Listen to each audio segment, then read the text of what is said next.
Sur les images de la propagande nord-coréenne, il ressemble à l'heureux gagnant du concours du meilleur job du monde.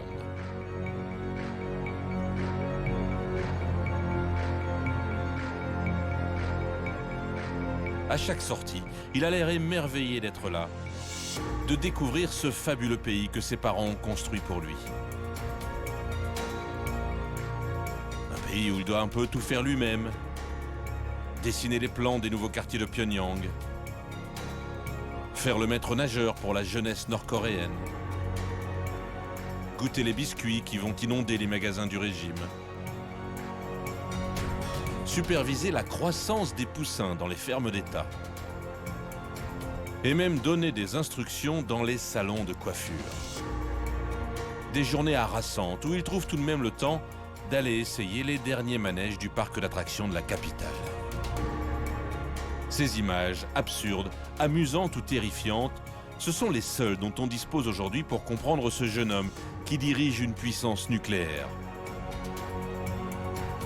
Kim Jong-un ne donne pas d'interview, alors nous avons choisi d'aller à la rencontre de ceux qui le connaissent le mieux pour tenter d'en faire son portrait.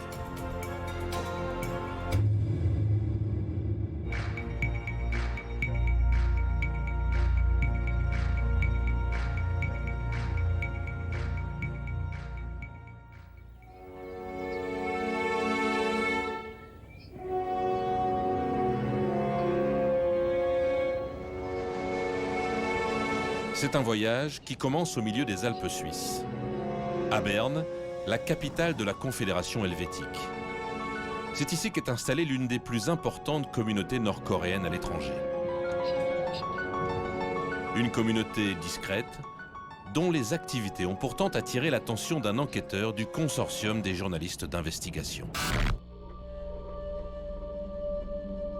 Ça s'explique historiquement, la Suisse pays neutre, la Suisse pays de l'ONU à Genève, des organisations internationales, et les Nord-Coréens ont toujours eu par ce biais-là accès à la Suisse, et probablement le côté paisible de la Suisse, le respect de la sphère privée. Il y a beaucoup de gens, d'enfants de gens célèbres qui viennent suivre une scolarité en Suisse. Donc c'est probablement les mêmes raisons qui ont poussé Kim Jong-il à placer ses enfants en Suisse. Sur ces documents de l'administration helvétique, on retrouve la trace d'un certain monsieur Pak, pour qui l'ambassade de Corée du Nord en Suisse demande un visa et une affectation à Berne en 1992. Sur sa demande de visa, 3 enfants, Chol, Un et Mi-Yang. Les prénoms sont à peine modifiés, les dates de naissance correspondent. Les enfants de monsieur Pak seraient en fait les enfants de Kim Jong-il, le dictateur nord-coréen. On savait que ces enfants étaient là, on connaissait leur vraie identité, mais pour les autorités suisses, ce n'était pas un problème. C'était même perçu comme plutôt une opportunité. Pourquoi ? Pour garder le lien avec ce pays qui avait déjà rompu à l'époque tout lien avec l'étranger.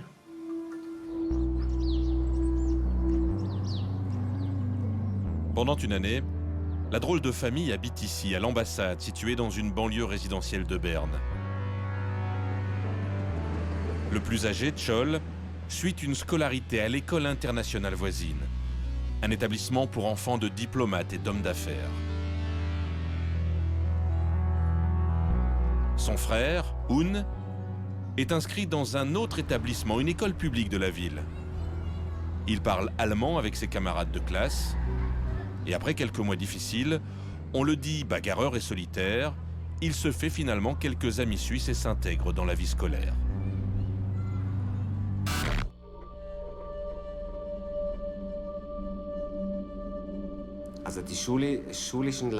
Le rendement scolaire de ce garçon n'était pas mauvais. Il était parfois médiocre et parfois correct. Il était très engagé dans le sport, très intéressé surtout dans le basketball. C'est un sport qui le passionnait et pour lequel il était plutôt doué.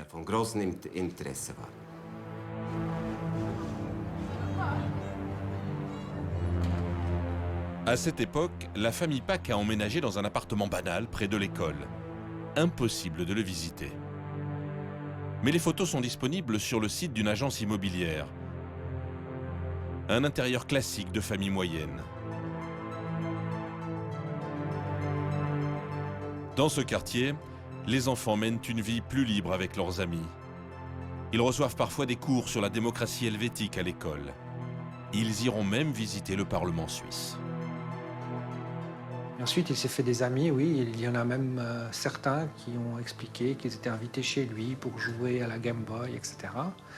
On sait aussi que Kim Jong-un jouait souvent au basketball avec des camarades du quartier, pas forcément de sa classe, qu'il y allait pratiquement tous les soirs, et puis que c'était un joueur tout à fait agréable, voilà, comme tous les enfants de cet âge-là. Les images du jeune Pak-un et de Kim Jong-un semblent très différentes. Comment alors être certain qu'il s'agit du même homme, qui aurait ainsi passé toute son adolescence en Suisse? Des experts de l'identité judiciaire ont comparé les deux images. Écartement du visage, oreilles, dentition. Le doute ne semble pas permis. Et puis les services secrets suisses avaient repéré un autre indice. Régulièrement, une Nord-Coréenne du nom de Ko Young-hee atterrissait en Suisse en avion privé. Les agents helvétiques qui la prenaient en filature craignaient un trafic de métaux précieux, mais la vérité était tout autre.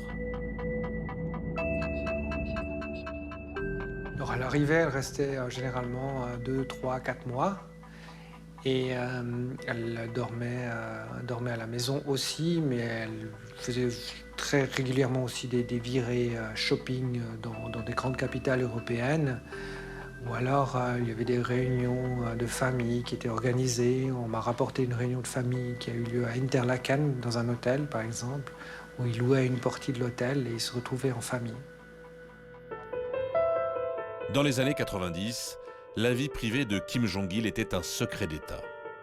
Personne ne savait qu'il avait eu au moins 3 compagnes et 4 enfants. Alors, quand sa santé commence à se dégrader, la succession inquiète les voisins de la Corée du Nord, qui craignent une crise si Kim Jong-il disparaît brutalement. Mais dans le secret de la famille Kim, les choses semblaient jouer depuis fort longtemps. Le fils aîné, Kim Jong-nam, semble l'héritier naturel dans la tradition confucéenne, comme Kim Jong-il avait hérité du pouvoir de son père. Mais Kim Jong-nam commet quelques erreurs, comme une arrestation piteuse à Tokyo avec un faux passeport alors qu'il voulait visiter Disneyland en famille.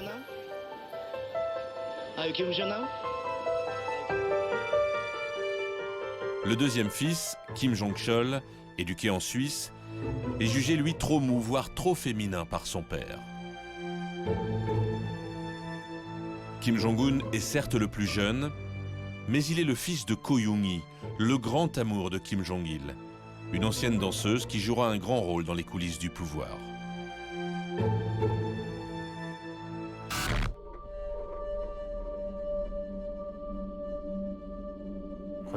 Ko Young-hee a joué un rôle important pour faire de son fils le successeur du régime.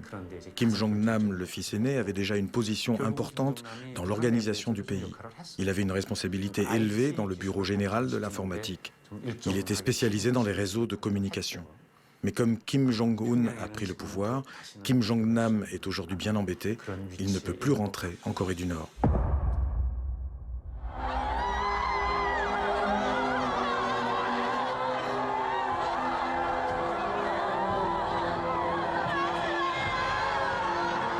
Le 17 décembre 2011, la Corée du Nord est en pleurs.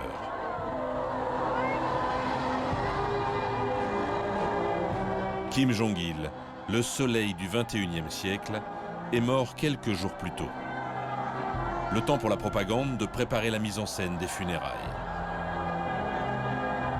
Des funérailles qui sont également la consécration de son jeune fils, révélé au monde et aux Nord-Coréens un an auparavant.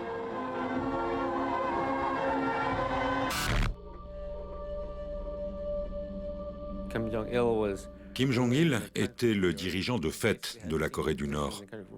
Et il avait eu une position importante depuis longtemps quand il est devenu le leader. Il était aux affaires depuis au moins 10 ans. Cette fois, c'est venu très brutalement.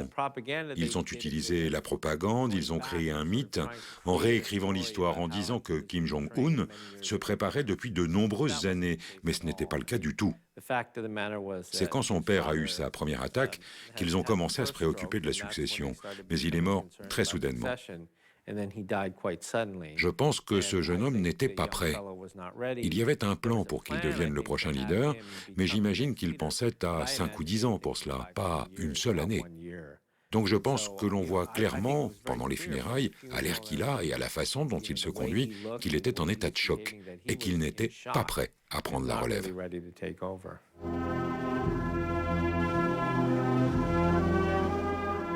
Pour Kim Jong-un, les ennuis ont déjà commencé.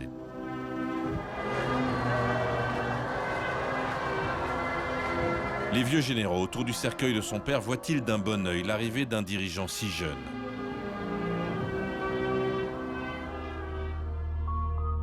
Kim Il-sung, le fondateur du pays, avait gagné sa légitimité en dirigeant la guérilla anti-japonaise pendant la Seconde Guerre mondiale. Kim Jong-il avait joué le rôle de numéro 2 du régime pendant une quinzaine d'années et il avait pris le pouvoir après 50 ans. Kim Jong-un, lui, a 26 ans, aucune expérience, aucune notoriété.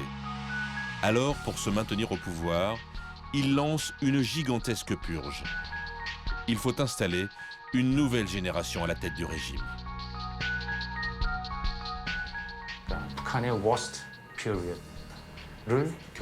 Aujourd'hui, Kim Jong-un doit établir son réseau avec des gens qui ont connu la grande famine dans leur enfance.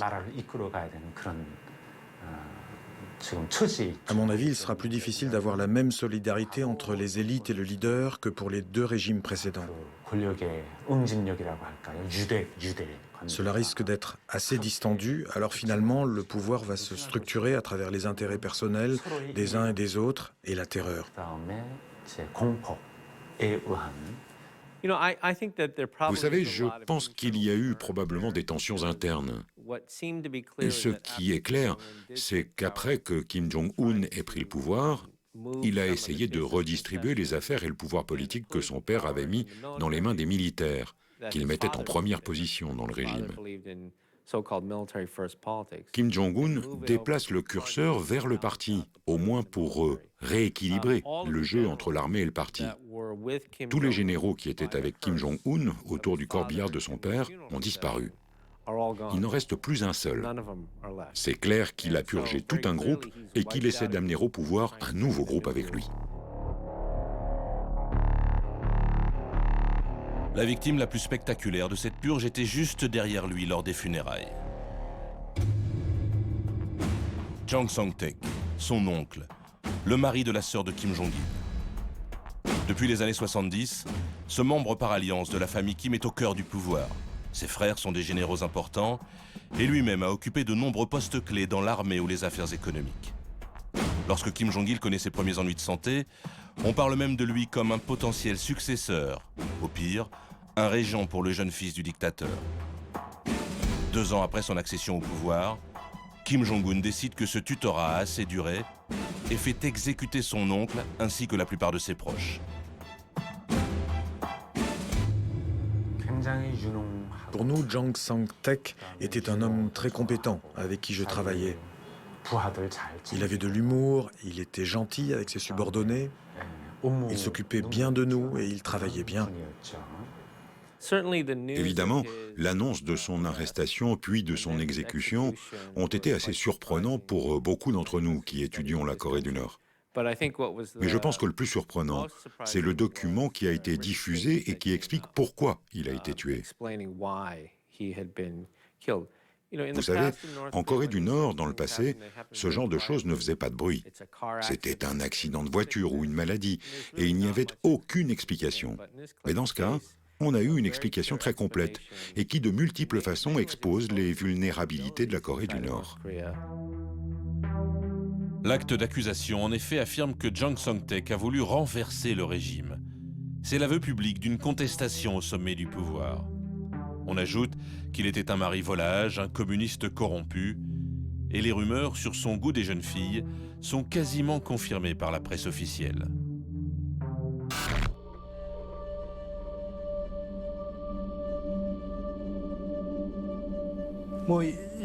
Cette exécution publique de Jang Song-taek va faire beaucoup de dégâts pour le régime. La Corée du Nord est un pays très confucianiste, où on respecte ses aînés, surtout la famille. Tuer son propre oncle peut entamer gravement la loyauté du peuple, plutôt que solidifier le pouvoir de Kim Jong-un. Je pense que les élites qui perdent leur respect pour le leader peuvent se détourner de lui.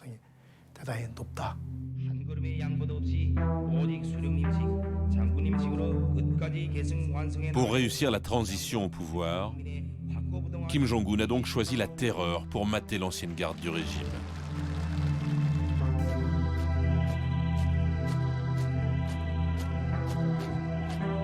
Ensuite, il a à son tour concentré tous les postes clés et placé ses propres fidèles autour de lui.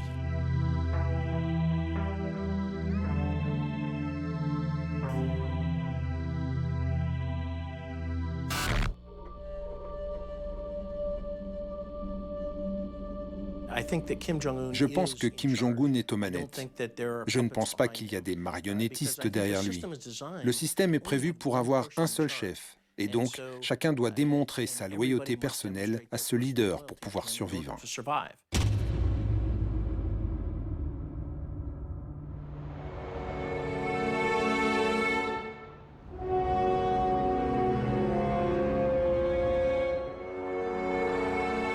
20 millions de Coréens vivent dans la métropole de Séoul, la capitale du Sud. 20 millions d'habitants obsédés par leur réussite, beaucoup plus que par Kim Jong-un.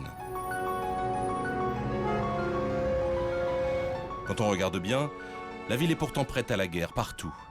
Un urbanisme contrôlé par les militaires pour en faire une cité imprenable. Un immense réseau souterrain conçu comme un abri contre les attaques du Nord. Mais personne ne remarque plus les masques à gaz ou les rations de survie, désormais en nombre dérisoire dans chaque station de métro. Je n'ai pas peur de la guerre, j'ai fait mon service militaire. Par contre, leur arme nucléaire, ça me cause un gros souci. Je ne comprends pas pourquoi ils développent les armes nucléaires. Est-ce que c'est pour faire du chantage? Pour nous menacer? Pour nous demander quelque chose? Ou c'est juste pour son prestige personnel?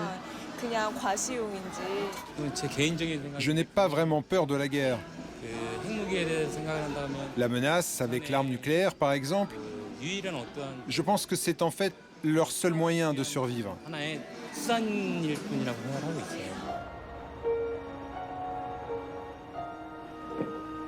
À 30 km de là, c'est la frontière avec la Corée du Nord. Une zone démilitarisée infranchissable de 2 km de large, avec de chaque côté des centaines de milliers de soldats. Séoul est à portée d'un simple canon. Et les soldats du Sud aperçoivent les villageois du Nord. Contrairement à son père, Kim Jong-un inspecte lui-même les postes avancés qui menacent le plus directement Séoul.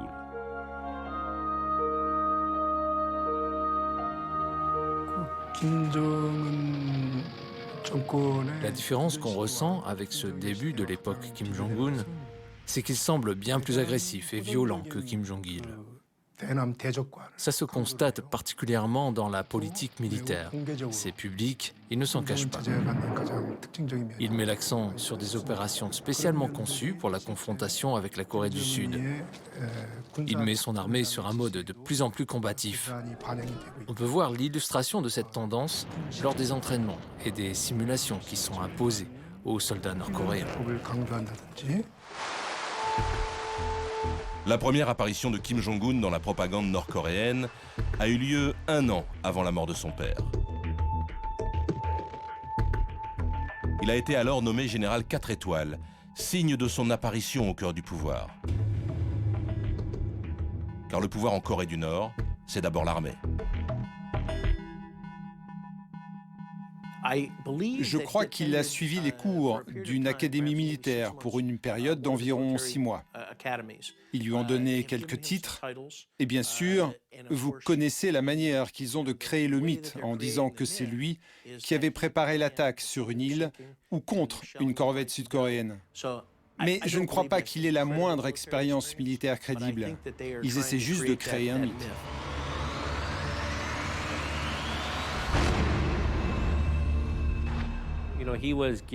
On lui a donné ce titre de général 4 étoiles lors d'une assemblée du peuple. C'est pour la transition, mais on ne lui connaît aucune expérience.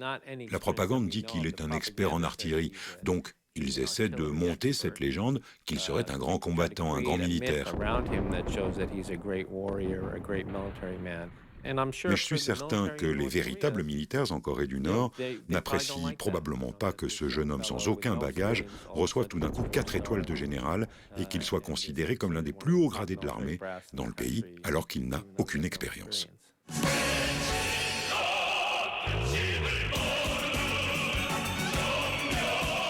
L'armée nord-coréenne compte plus d'1 million d'hommes et 6 millions de réservistes. Maintenir son moral en aspectant chaque unité est une obligation quotidienne pour le grand leader.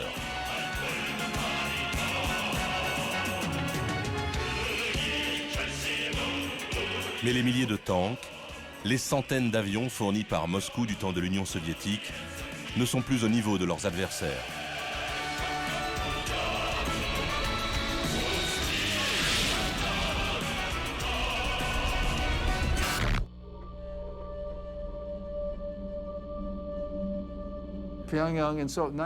Entre Pyongyang et Séoul, il y a 90 miles, mais seulement 20 entre Séoul et la frontière.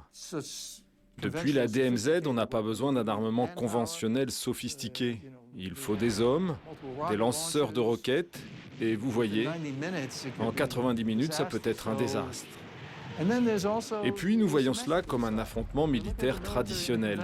Il faut aussi s'intéresser à l'aspect asymétrique. Il existe d'autres forces militaires que les forces symétriques. Des éléments de destruction de masse. Pas seulement l'arme nucléaire, mais aussi l'arme biologique et chimique.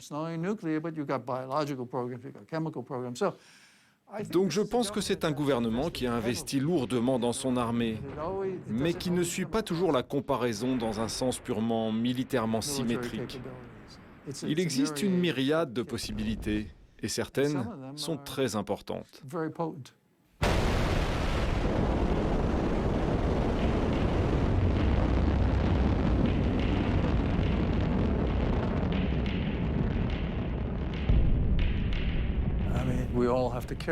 Bien sûr, nous devons nous préoccuper de ce qui se passe en Corée du Nord. C'est le 9e pays nucléaire. L'hypothèse, c'est qu'ils possèdent entre 6 et 12 bombes nucléaires, voire plus, et qu'ils développent leur programme. Ils ont un système d'enrichissement d'uranium pour fabriquer d'autres armes nucléaires. Ils ont leur système de missiles, ils ont leur Scud, ils ont les NODA. Ils sont en train de construire le nouveau KN-08, qui est un missile balistique intercontinental qui utilise un carburant solide et qui a de grandes capacités. Alors, la Corée du Nord poursuit son programme nucléaire avec les possibilités de prolifération et de revente de certains de ces matériels.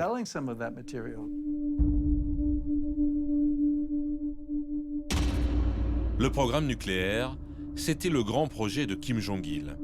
Mais son fils a décidé de poursuivre, voire d'amplifier son développement. Si l'armement conventionnel de son pays n'est plus de taille à lutter avec ses ennemis, posséder la bombe atomique est devenu une obsession pour la Corée du Nord.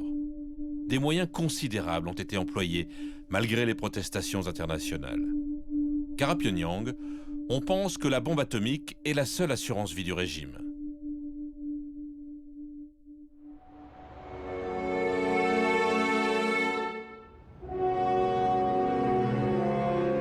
La seule menace capable de maintenir à distance le grand ennemi, l'Amérique impérialiste. Celle contre qui il a fallu se battre dans les années 50. À Washington, on comprend bien la relation particulière entre la superpuissance et ce petit pays d'Asie. Le monument de la guerre de Corée n'est qu'à quelques encablures de la Maison-Blanche. Dans les coulisses du gouvernement américain, on gère depuis 1953 la crise coréenne. 30 000 hommes sont toujours stationnés au sud de la DMZ. Il faut en permanence imaginer les prochains scénarios de crise et leurs réponses. Pyongyang voit cette démonstration de force permanente comme une menace directe pour sa survie.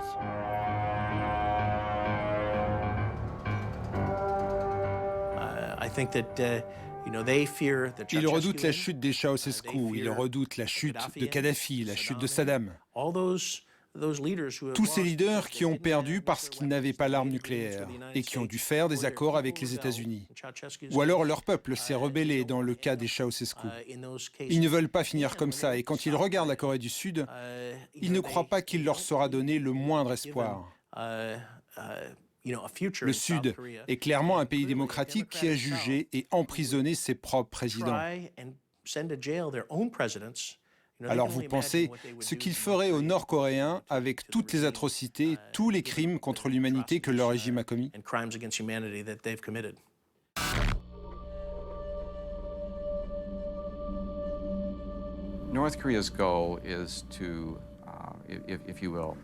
Le but de la Corée du Nord est, si vous voulez, de se placer dans une situation telle que personne dans le monde n'osera attaquer ce pays. Une fois qu'on a dit ça, les médias, eux, se demandent plutôt est-ce que les missiles nord-coréens peuvent atteindre l'Alaska ou la Californie ou ailleurs? En réalité, la Corée du Nord aujourd'hui a la possibilité de transférer des armes de destruction massive n'importe où dans le monde à travers ses sociétés de commerce, leurs filiales et un réseau sophistiqué de transport. Donc la Corée du Nord a déjà la possibilité de livrer une arme de destruction massive n'importe où. La Corée du Nord est donc déjà une menace nucléaire.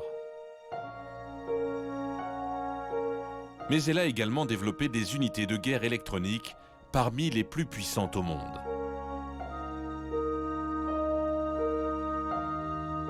Ils ont par exemple attaqué le système financier sud-coréen, ainsi que les studios de cinéma de Sony aux États-Unis, après la sortie d'un film humoristique qui se moquait ouvertement de Kim Jong-un.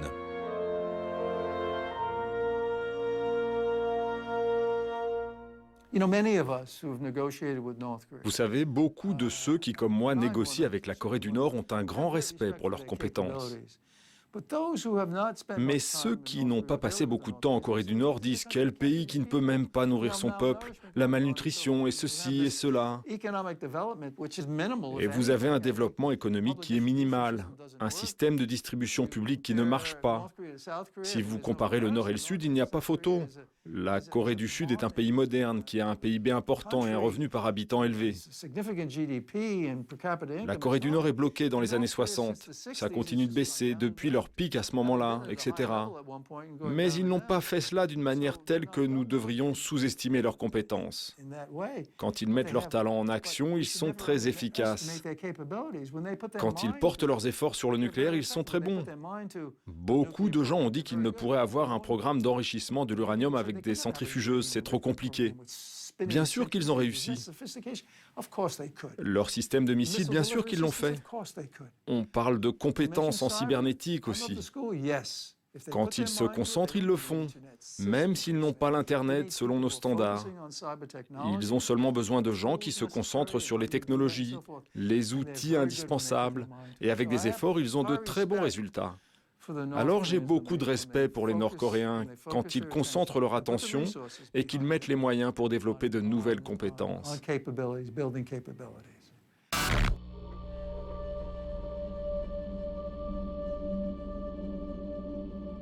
Une chose que chaque leader nord-coréen a compris, et ils l'ont bien compris je pense, c'est que s'ils baissent la garde, de leur point de vue bien sûr, s'ils baissent la garde, ils seront tout simplement traités par les grandes puissances comme le mobilier usé de l'histoire. Ils seront tout simplement jetés, piétinés, ignorés. Sinon, pourquoi leur prêter la moindre attention? Donc ils doivent tout faire pour que les gens s'intéressent à eux, pour qu'on ne voit pas juste un trou noir sur une carte. Ce qu'on montre habituellement. Ils veulent qu'on comprenne que c'est un vrai pays en action, pas un désastre avec 24 millions d'habitants. Ils vont continuer à exister et devenir de plus en plus vivants en Asie du Nord-Est. C'est une grande ambition, et qui sait s'ils en seront capables.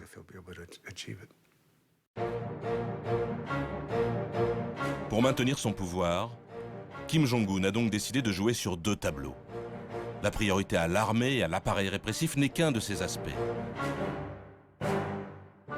Le jeune leader parle désormais ouvertement de la pauvreté de la Corée du Nord. Il affirme même qu'il ne pourra dormir que lorsque ses habitants atteindront un niveau de vie suffisant. Depuis son plus jeune âge, Kim Jong-un fréquente un cuisinier japonais qui était au service de son père, avant de devenir son compagnon de jeu.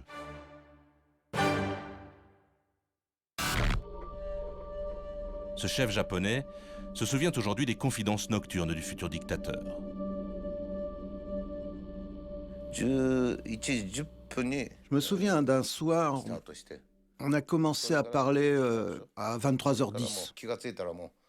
Quand on a fini, j'ai regardé ma montre. Il était presque 5 heures du matin. On a parlé de beaucoup de choses.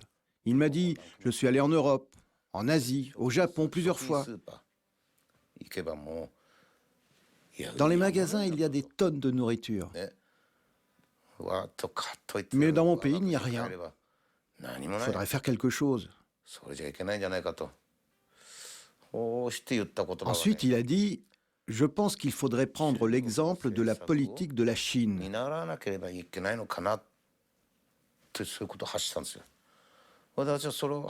Quand je l'ai entendu, j'ai compris qu'il choisirait cette ligne de réforme et de libéralisation économique.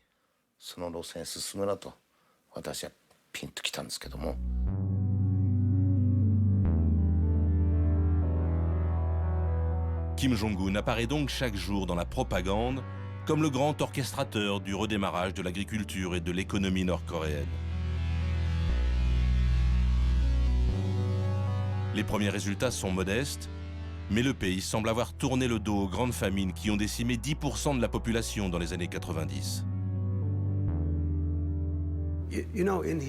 Vous savez, dans son premier discours en avril 2012, j'ai eu l'impression que ses premiers buts étaient de convaincre son propre peuple et le reste du monde que c'était une nouvelle Corée qui débutait, que beaucoup de choses qui s'étaient déroulées dans le passé resteraient du passé.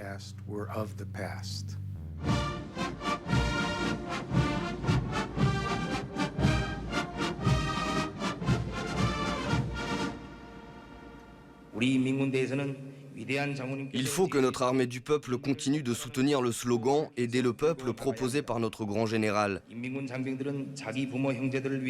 Les officiers et les soldats de l'armée du peuple font plus pour le peuple qu'ils ne le feraient pour leur propre famille. Notre peuple est le meilleur peuple au monde. Il a soutenu fidèlement le parti en surmontant toutes les dures épreuves. Il ne faudrait plus jamais qu'il ait besoin de se serrer la ceinture. Il faut qu'il profite pleinement de la richesse du socialisme. C'est la résolution ferme de notre parti.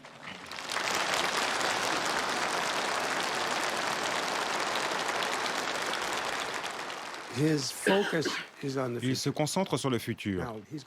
Maintenant, sera-t-il capable ou non de construire la Corée du Nord qu'il espère? Un pays qui ressemble à quelque chose de plus prospère, capable de faire face à la Corée du Sud, de l'affronter, même s'il ne la rattrapera jamais, et d'avoir une armée suffisamment forte pour être prise au sérieux.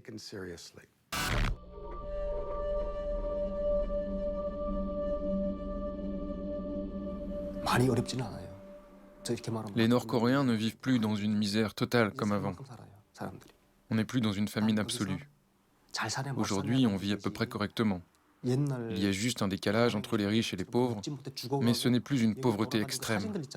Chez vous, les images horribles des affamés nord-coréens circulent. Mais ça, c'était il y a 10 ou 15 ans. Aujourd'hui, ce n'est plus le cas. La Corée du Nord est en train de bouger en interne au moment où nous parlons. Il y a des changements incroyables en cours dans le pays. Kim Jong-un autorise un nombre sans précédent de gens à quitter le pays pour apprendre les rudiments de l'économie. pour apprendre le commerce international, pour apprendre comment effectuer la transition entre une économie contrôlée et une économie de marché. C'est remarquable qu'ils permettent cette situation. Les Nord-Coréens peuvent aller à Singapour pour apprendre les rudiments du business. Ils vont à Hong Kong, ils vont au Vietnam. Et au moment où nous parlons, il y a des Nord-Coréens au Canada qui étudient l'économie internationale et en même temps, un certain nombre d'étrangers, y compris de Singapour, vont en Corée du Nord et discutent des bases du business. Donc, c'est un jour nouveau, c'est un monde nouveau, et il est impossible pour le moment d'imaginer ce que cela voudra dire et quelles pourront en être les conséquences. De ce qu'on sait, par anecdote, de gens qui n'ont pas seulement été à Pyongyang, mais aussi dans la campagne, il y a des moyens affectés au développement. Logement, infrastructures, nourriture. Dans les zones rurales, il semble qu'il y ait des réformes ou des changements qui vont améliorer les récoltes. Rien de tout cela n'est décisif. Et tous les gens en Corée du Nord qui conduisent ces changements sont probablement inquiets par leur pérennité. Parce qu'il n'est pas totalement clair que ces choix viennent du sommet. Mais c'est un effet d'accumulation. Une économie nouvelle dans un corps politique issu de la guerre froide. Comme lorsque Deng Xiaoping en Chine ouvrait le pays aux affaires en jouant le petit père des peuples. Mais le contrôle psychologique de la population est d'un tout autre niveau en Corée du Nord, une véritable secte fermée. Pourra-t-elle survivre à ce début d'ouverture ? Je crois qu'en général, ils peuvent sans problème toucher des devises avec de petits projets comme celui du mont Kumgang ou le projet industriel nord-sud de Kaesong, mais avec un projet qui ouvre le pays au marché libre. Ce sont des choses qui peuvent vous enrichir, mais qui sont une menace pour le contrôle politique. On a vu ça ailleurs en Asie. Si l'économie commence à croître, vous allez avoir des classes moyennes. Et alors ils vont commencer à demander plus de liberté politique. C'est ce que nous avons vu à Taïwan, c'est ce que nous avons vu en Corée du Sud. On a vu ça à travers l'histoire en Asie. Je pense qu'ils se sentent très menacés par ça. Donc, ils n'ont pas l'intention de faire de grands pas en matière économique, même si ce jeune homme a passé du temps en Suisse, c'est vrai, même s'il a été éduqué en Occident. Et vous voyez, je pense que c'est même pour cette raison qu'il comprend la menace d'une trop grande ouverture.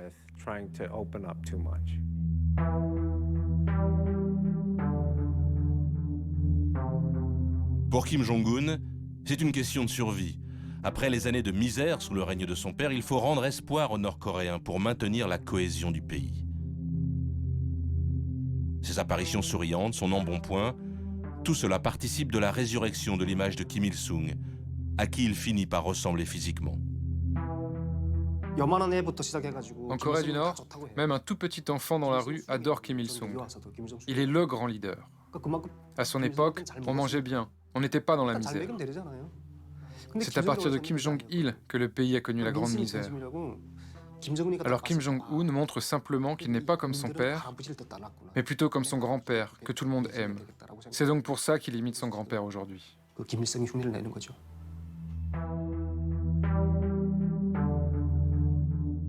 Kim Il-sung, le grand-père, le fondateur vénéré de la Corée du Nord, est toujours officiellement le président éternel du pays.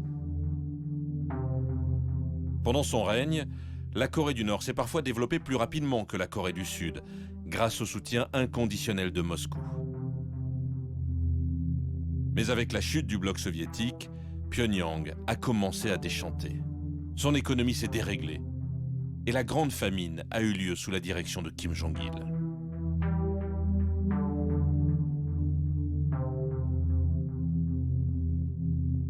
En adoptant le style de son grand-père, Kim Jong-un cherche à recréer le mythe des années fastes. Il veut faire le lien entre ce passé supposé glorieux et la nouvelle génération, élevée pendant ces années noires, et qu'il envoie à travers le monde apprendre à réformer l'économie. Une nouvelle génération qui se retrouve dans l'image décomplexée d'un dirigeant qui aime le basketball ou les parcs d'attractions et qui n'hésite jamais à se mêler au peuple devant les objectifs de la propagande, là où Kim Jong-il avait visiblement du mal à serrer la main des Nord-Coréens. Il semble qu'il y ait une combinaison d'efforts délibérés pour le montrer différent de son père, plus ouvert, tout au moins en apparence, et plus au contact direct de la population. Il y a un épisode merveilleux pour moi, enfin il y en a plusieurs. L'un d'entre eux, c'est quand il a été dans un de ces nouveaux complexes d'appartements. En faisant connaissance avec un couple, il s'assoit tranquillement avec eux et sert à boire, avec sa femme à ses côtés, assurant le service comme n'importe quelle mère coréenne. Je ne peux pas imaginer Kim Jong-il faisant ça. On peut imaginer Kim Il-sung faisant ça. C'est possible. L'autre épisode, c'est quand Kim Jong-un était en visite dans une unité militaire féminine. Quand il s'en allait, il n'a pas juste pris une photo avec toute l'unité. Non. Il est resté debout avec toutes ces jeunes femmes et une à une sont venues comme s'il était une rockstar. Elle prenait son bras pour se faire photographier. J'étais abasourdi. Ça n'aurait jamais pu arriver avant.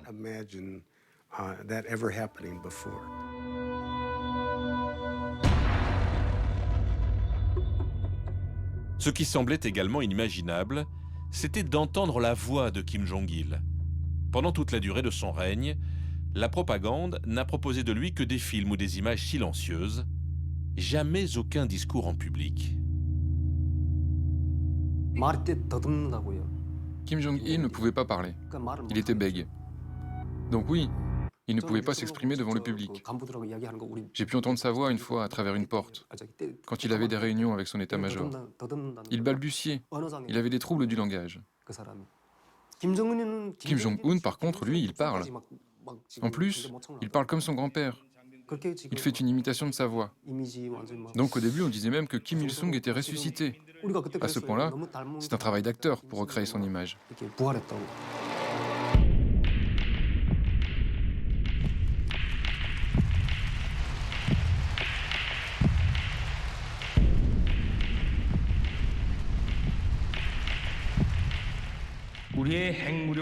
Notre force nucléaire est une assurance pour protéger la souveraineté nationale. Avec elle, nous construisons la paix, la richesse et la puissance ainsi que le bonheur du peuple.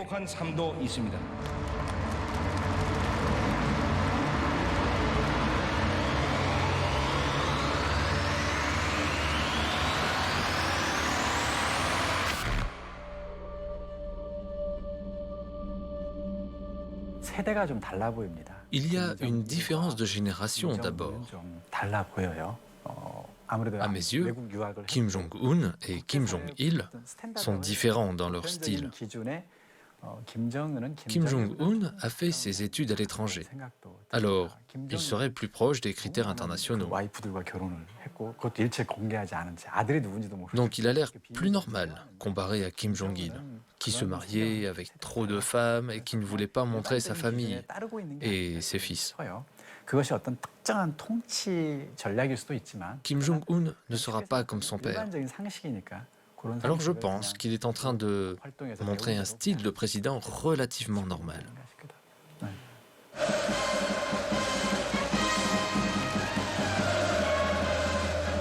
Mais comment être normal avec un tel héritage familial? Kim Jong-un semble avoir fait le choix d'une certaine transparence sur sa vie familiale. Dès le début de son règne, il exhibe son épouse. Elle l'accompagne dans ses nombreuses visites sur le terrain. Présentation impeccable, elle s'autorise parfois des accessoires de luxe dans sa toilette. La Corée du Nord, pour la première fois, tient sa première dame, souvent souriante, symbole de modernité et de différence.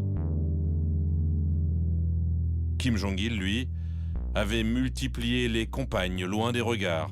Il les sélectionnait pour l'essentiel dans la troupe des artistes officiels du régime. Une troupe conçue d'abord comme un véritable harem pour les cheerleaders. La mère de Kim Jong-un est issue de ses rangs, tout comme son épouse aujourd'hui. C'est à la fin de l'adolescence que Kim Jong-un a pu commencer à faire son choix.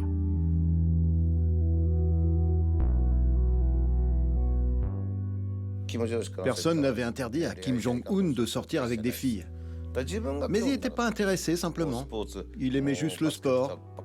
Il faisait tout le temps du basketball. Un jour, j'ai été soulagé.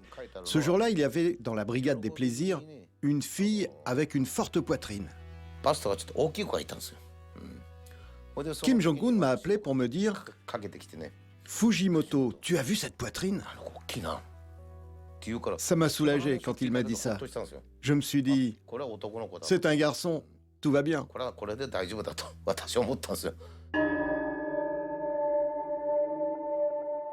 Il y a une autre femme que le régime met en avant avec de plus en plus de régularité. Elle est apparue derrière Kim Jong-un lors des funérailles de son père, sans que la propagande ne donne un nom à cette jeune femme en deuil. Il s'agit de la jeune sœur du dictateur, Kim Yo-jong.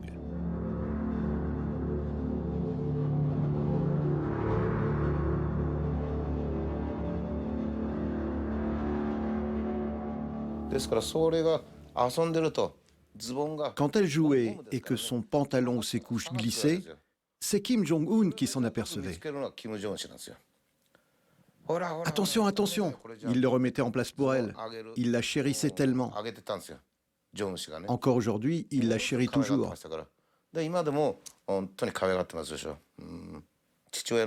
Le général Kim Jong-il chérissait lui aussi sa petite sœur. Il fait donc la même chose que son père. C'est tout à fait pareil. Ce qui est intéressant, ce sont toutes ces femmes de caractère autour de lui. Il y a une image de lui ouvrant un parc d'attractions. Il marche avec sa femme. Il y a sa tante, la sœur de Kim Jong-il, et la dernière compagne de son père, qui était, semble-t-il, une femme de fort tempérament. Et encore une ou deux dont je ne me souviens plus. Donc ce n'est pas complètement un système patriarcal, selon moi. Il écoute les femmes aussi. En cas de crise de régime, d'ennui de santé par exemple, Kim Jong-un prépare sa sœur à assumer la régence.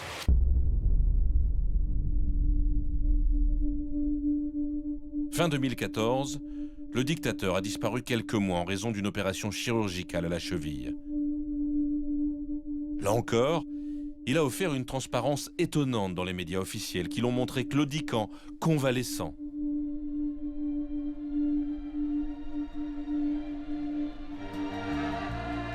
Un étonnant contraste avec l'image de Dieu vivant que l'on fabrique quotidiennement et qui semble presque l'embarrasser lui-même. Comme par exemple, lorsque les soldats qu'il visite semblent aimantés par sa présence, de manière totalement irrationnelle.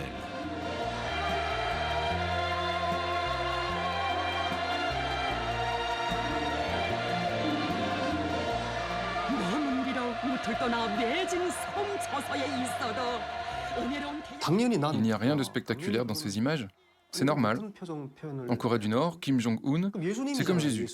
Si vous êtes chrétien et que vous voyez Jésus sur un bateau au bord de la rivière, vous n'essayez pas de le suivre? C'est la même chose.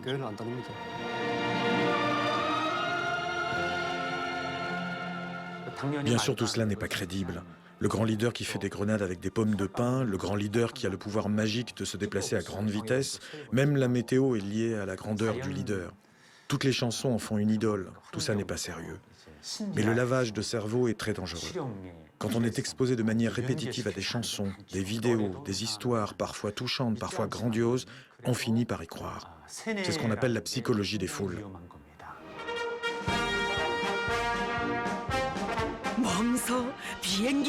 À la télévision nord-coréenne, le dictateur peut ainsi être présenté comme instructeur pour les pilotes de ligne. Un montage qui peut sembler ridicule pour un spécialiste, mais un élément de langage habituel pour le régime. Avec une question, lorsque l'on regarde ces images. À quel point l'acteur principal se prend-il au jeu? À quel point le discours délirant de la propagande a-t-il façonné la personnalité de Kim Jong-un?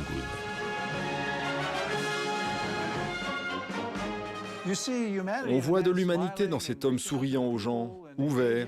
Et puis vous vous dites, mince, comment peut-il faire ça à son propre peuple? Comment peut-il avoir été si brutal avec son propre oncle? Comment comprendre cette dualité? Mais voilà, c'est à ça qu'on a affaire, un leader qui ne semble pas toujours un acteur rationnel selon beaucoup. D'un côté, on voit l'humanité dans cet homme, un certain charisme, et de l'autre, la brutalité. Comment est-ce possible?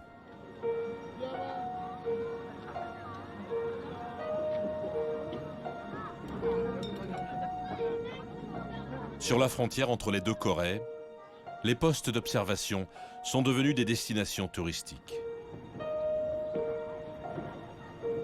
Les Sud-Coréens y viennent en famille le dimanche, observer les vestiges de la séparation entre les deux pays.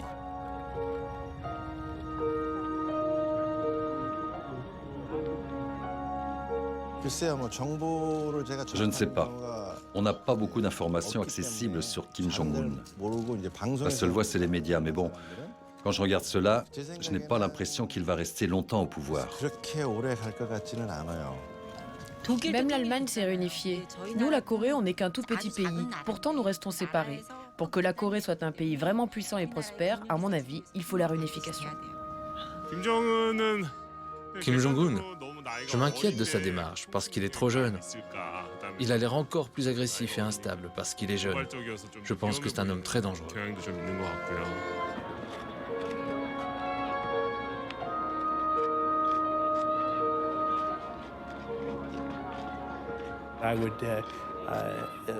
Je veux bien parier mes 34 années d'uniforme.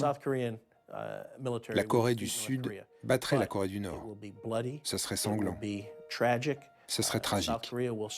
La Corée du Sud souffrirait de terribles destructions et le monde entier serait impacté au moins économiquement s'il y avait une guerre.